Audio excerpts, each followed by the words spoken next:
नमस्कार दोस्तों, जय हिंद, जय भारत, वंदे मातरम। कैसे हो मेरे सहकर्मियों? मैं मुकेश शर्मा, हिंदी गुरु, आप सभी का कुचामन डिफेंस एकेडमी के डिजिटल सिस्टम पर हार्दिक स्वागत करता हूं, अभिनंदन करता हूं। इस प्लेटफॉर्म पर आप सभी का बहुत बहुत हार्दिक स्वागत, अभिनंदन। और आपको पता ही है कि हम लेकर आए हैं आपके सामने हिंदी अभ्यास प्रश्न पत्र। लगातार जो है हम प्रश्न पत्र कर रहे हैं ताकि आप ज्यादा से ज्यादा अभ्यास कर सको मेरे दोस्तों, और अपने आप का आकलन कर सको। हालांकि मैंने इसमें गद्यांश को जो है ऐड नहीं किया है, क्योंकि गद्यांश वैसे बहुत इजी होता है, फिर गद्यांशों का अपन अलग से और टॉपिक रखेंगे। उसके बजाय मैंने कुछ व्याकरण के जो है प्रश्न वगैरह बढ़ा दिए हैं 5, ताकि आपको ज़्यादा नॉलेज प्राप्त हो सके। तो चलते हैं दोस्तों हम आगे की ओर।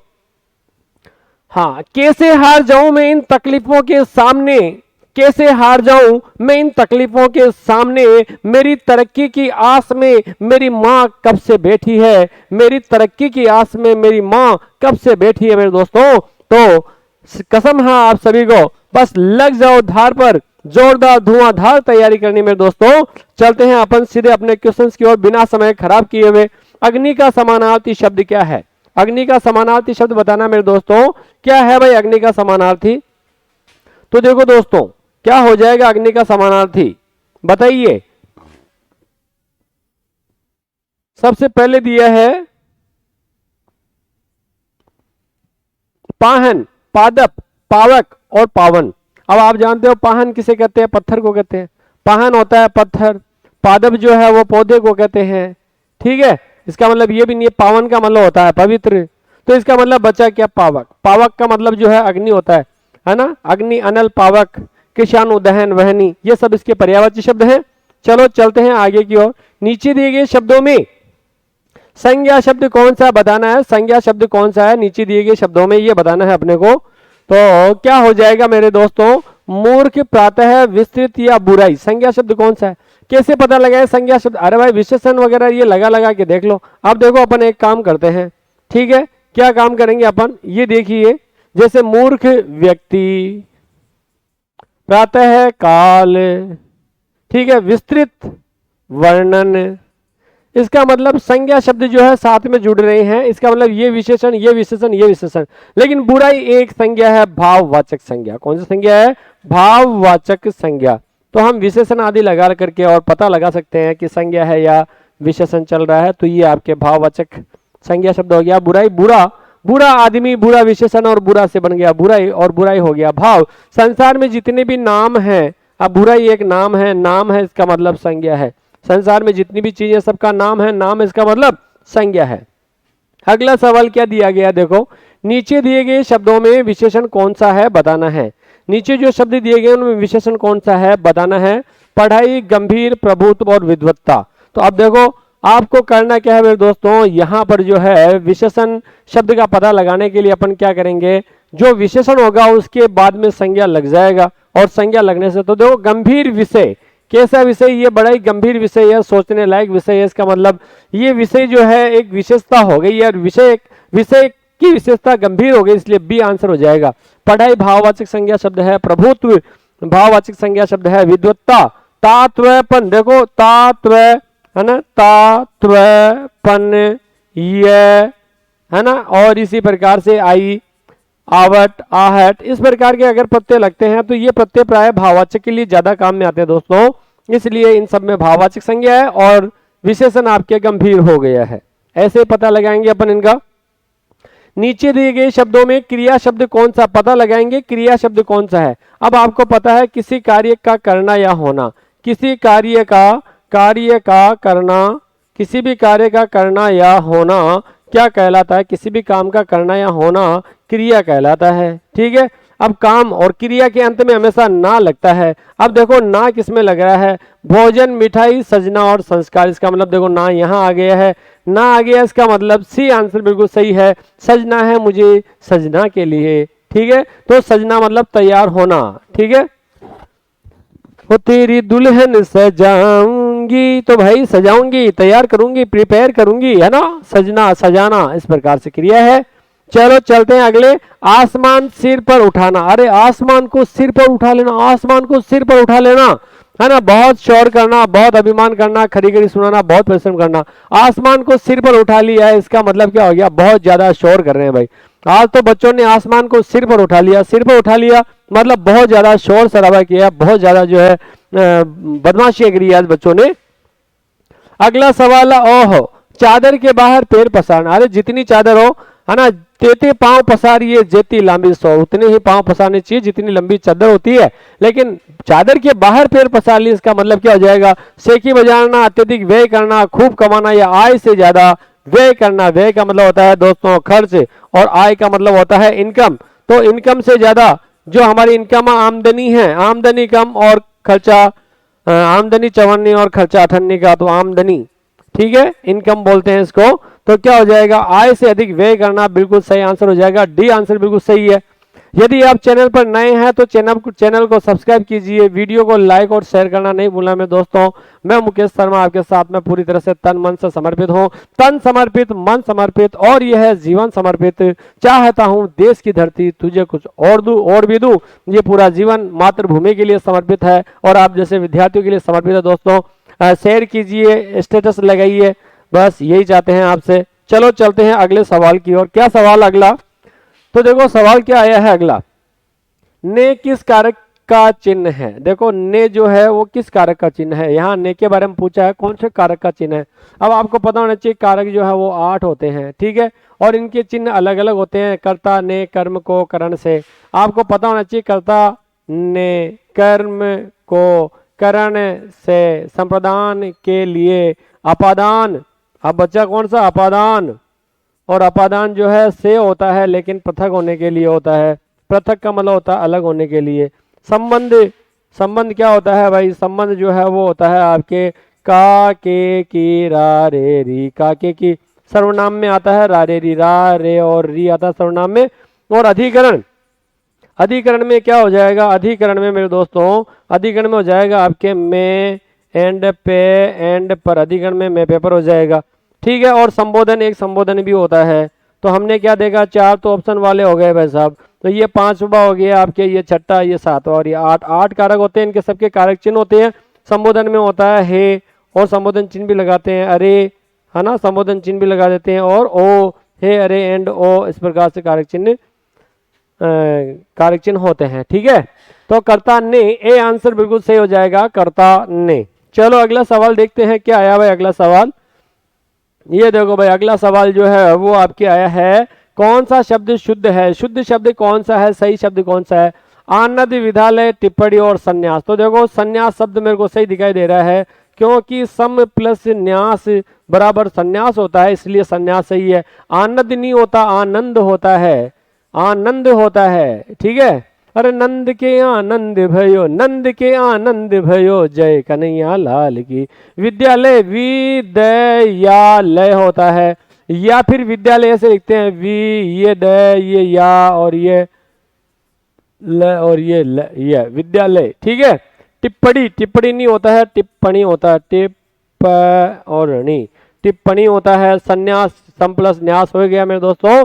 तो उत्तर जो है आपका डी एकदम सही हो गया। कौन सा हो गया है, D D D T D यार, आहो आहो, T D D D D D D, हाँ जी हाँ जी, ठीक है। चलो अगला देखो, कौन सा शब्द शुद्ध है भाई, कौन सा शब्द शुद्ध है ये बताना मेरे दोस्तों, ठीक है। उज्जवल, उज्जवल, उज्जवल, उज्जवल, तो आपको पता होना चाहिए उत प्लस ज्वल, यदि तय के बाद में जय हो तो इस तय का भी जय हो जाता है।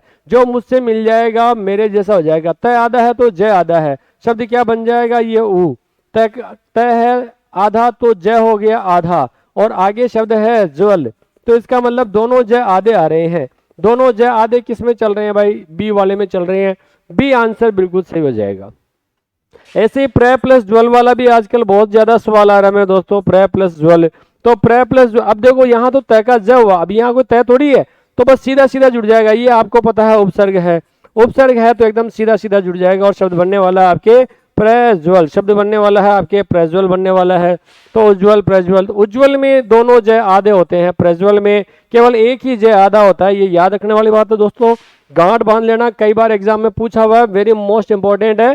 कौन सा शब्द शुद्ध है, कौन सा शब्द शुद्ध है। अब देखो कौन सा वाला है, इंदिरा, इंदिरा, इंदिरा, शब्द होता है सी इंदिरा, शब्द क्या होता है इंदिरा, इंदिरा गांधी, तो ये इंदिरा शब्द होता है मेरे दोस्तों, ठीक है। इंदिरा इसका मतलब होता है लक्ष्मी, क्या होता है लक्ष्मी, और ये है इंदिरा, ये भी सही तो होता है, ऐसी बात नहीं, पर ज्यादातर सही सी माना जाएगा। इस इंदिरा का मतलब होता है इंद्राणी, इंद्राणी मतलब इंद्र की पत्नी, ठीक है। बोले तो इंद्र की पत्नी बोले तो शची, शची को जो है वो इंदिरा भी कहा जाता है। चलो चलते हैं अगले सवाल की ओर। एक सवाल मैं करूं, एक सवाल तुम करो। चलो अब बताओ, देखो मित्र का समानार्थी, मित्र, मित्र को बोलते हैं दोस्त, और दोस्त को और क्या क्या कहते हैं बताना। अरि, अरि, रिपु, अनुचर और सहचर, तो जो साथ में चलता है वो सहचर होता है। डी आंसर बिल्कुल सही है। अरि का मतलब क्या होता है, अरि का मतलब शत्रु होता है। मधु के हैं जो अरि मधवरी, काम के हैं जो अरि कामारी, ठीक है, तो अरि का मतलब शत्रु। रिपु, रिपु का मतलब भी शत्रु ही होता है, रिपु का मतलब भी शत्रु होता है। अनुचर है ना, जो पीछे पीछे चले, पीछे पीछे चलने वाला, पीछे पीछे चलने वाला जो होता है वो अनुचर होता है। जैसे आप हमारे पीछे पीछे चलते हो, आप हमारे अनुचर हैं, और जो साथ साथ चलता है वो सहचर कहलाता है। विद्यार्थी अनुचर होते हैं और दोस्त वगैरह सहचर होते हैं, इसलिए सहचर कहेंगे। दोस्त को क्या कहा जाता है, सहचर। चलो अगला देखो क्या बताया है भाई, सरस्वती का समानार्थी शब्द क्या होगा। सरस्वती का समानार्थी क्या होगा, शारदा, सची, भवानी, कमला। आपको पता है, हे शारदे माँ, हे शारदे माँ, अज्ञानता से हमें तार दे माँ, तो माँ शारदा, ठीक है, उसे सरस्वती माता कहा जाता है। सची, अभी अपन ने पता ही था, इंद्राणी, इंद्र की पति जो होती है वो होती है इंद्राणी, तो इंद्राणी को सची कहा जाता है। भवानी माँ दुर्गा को कहा जाता है। बोलो जगदम्बे मात की जय हो, तो जगदम्बा माँ दुर्गा को कहा जाता है। और कमला, कमला जो है वो लक्ष्मी जी को कहा जाता है। लक्ष्मी मैया को क्या कहते हैं, कमला कहते हैं, रमा कहते हैं, ठीक है। तो इसका मतलब उत्तर हो गया आपके ए। चलो अगला सवाल देखो भाई क्या हो गया है। अगला सवाल जो है वो है, उपकार का विलोम शब्द क्या होगा। उपकार का विलोम शब्द क्या होगा, ठीक है, तो उपकार का विलोम शब्द क्या होता है, जिस वे में पूछा जाए उसी वे में उत्तर होता है, इसलिए अपकार। उप का मतलब होता है अच्छा काम करना, भलाई करना, और अपकार मतलब भलाई नहीं करना, ठीक है। कृतज्ञ एहसान फरामोश को कहते हैं, किसको कहते हैं, एहसान फरामोश, फरामोश कह सकते हैं कि जो उपकार को नहीं मानने वाला। कृतज्ञ कौन होता है, उपकार को नहीं मानने वाला, जो उपकार को नहीं मानता है, नहीं मानने वाला, जो उपकार को नहीं मानता है वह क्या कहलाता है, वह कृतज्ञ कहलाता है। विकार कमी होती है, प्रतिकूल विपरीत होता है, उत्तर हो गया आपके डी अपकार। चलो चलते हैं आगे की ओर। अगला सवाल क्या है दोस्तों, मूक, मूक का विलोम शब्द क्या होता है। तो मूक जो गूंगा होता है, बोलता नहीं है, वह मूक कहलाता है, इसलिए मौन और मूक तो एक ही बात होगी। मूक का हो जाएगा वाचाल, अधिक बोलने वाला, इसका मतलब हो गया अधिक, अधिक बोलने वाला, बोलने वाला, जो ज्यादा बोलता है वो क्या कहलाता है, वो वाचाल कहलाता है दोस्तों। सी आंसर बिल्कुल सही है। अगला सवाल देखो, जिसे जाना न जा सके, जिसे जाना न जा सके उसे क्या कहेंगे, ये बताना। बताओ क्या कहेंगे भाई, संज्ञेय, अज्ञेय, गे और गे। तो देखो जिसे जाना न जा सके, अब देखो न आया है, न आया, इसका मतलब ध्यान रखो, न के लिए जो है ए, अन्न, अन्न, और ये अन्न पूरा, इसी प्रकार से न, न, और इसी प्रकार से ना आदि आते हैं, ठीक है, न, ना वगैरह आते हैं। तो यहाँ ये देखो ये इसमें आ गया, इसका मतलब न। ज्ञेय का मतलब होता है जाना जा सके, तो जिसे जाना नहीं जा सके उसे क्या कहेंगे, अज्ञेय, ठीक है। अज्ञेय कहते हैं जिसे जाना नहीं जा सकता है, वो अज्ञेय कहलाता है। चलो अगला सवाल क्या बताया गया है भाई। अगला सवाल देखो, जो कठिनाई से प्राप्त हो, जो कठिनाई से प्राप्त हो उसे क्या कहेंगे, ठीक है, जो कठिनाई से प्राप्त हो उसे क्या कहेंगे ये बताना है। एक शब्द, तो देखो कठिनाई से प्राप्त मतलब कठिनाई, और कठिनाई के लिए जो है दुर और दुस जैसे जो है उपसर्गों को प्रयोग में लिया जाता है। तो ध्यान रखो, दुर्लभ जो मुश्किल से मिले, ठीक है, और जो आसानी से मिले वो सुलभ, ये हो गया आसानी से, आसानी से मिलना, इसमें आसानी से मिलता है, इसका मतलब सुलभ है, जो चीज आसानी से मिल जाए, ठीक है। लेकिन दुर्लभ जो मुश्किल से मिले, संजीवनी बूटी, बूटी जो है दुर्लभ बूटी थी, जो बड़ी मुश्किल से मिलने वाली थी, ठीक है। तो दुर्लभ जो कठिनाई से प्राप्त होती है, हनुमान जी जैसे व्यक्ति उसको ला सकते थे, ठीक है।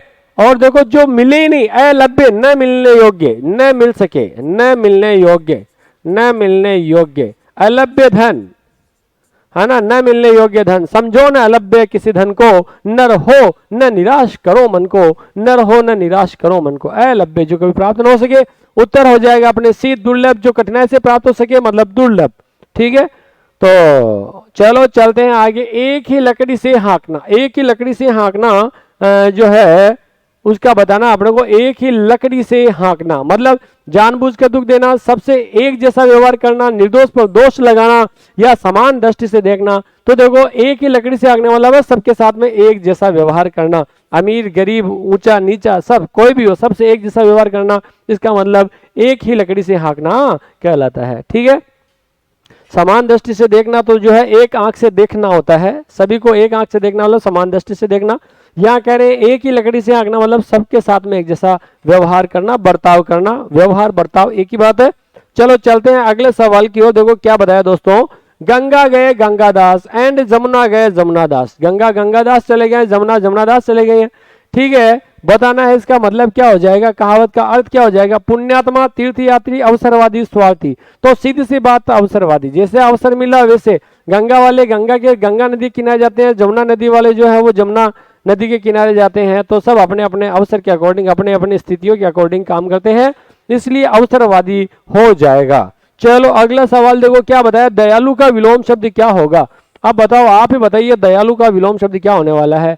अक्रूर, निर्दय, करुणानिधि और दयावान। अब देखो जिस वे में पूछा जाए, ठीक है, तो जिस वे में, तो निर्दय, निर्दय का विलोम शब्द होता है दयालु। जिसके मन में दया नहीं है वो निर्दय है, और निर्दय का क्या हो जाएगा, दयालु हो जाएगा।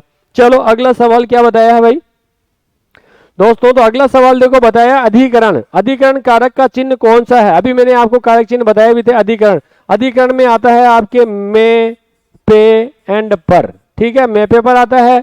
तो अब यहाँ पर मे पे पर किस में आ रहा है, बी में आ रहा है। इसका मतलब कर्ता ने कर्म को करण से, संप्रदान के लिए अपादान से, संबंध काके की रारेरी, और अधिकरण मे पे एंड पर हो गया है।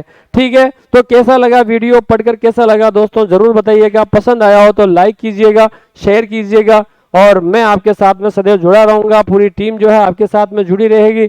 बस आप लगे रहिए धुआंधार तरीके से, हम आपके साथ में हैं, आपकी मंजिल के साथ में है। अब की बार एसएससी जीडी पार में दोस्तों, और ऑफलाइन बैच भी जो है चल रहे हैं। तो यदि आप ऑफलाइन बैच चलना चाहे, लेना चाहें, तो उसके लिए आपका हार्दिक स्वागत, अभिनंदन है कुचामन डिफेंस एकेडमी के इस प्लेटफॉर्म पर।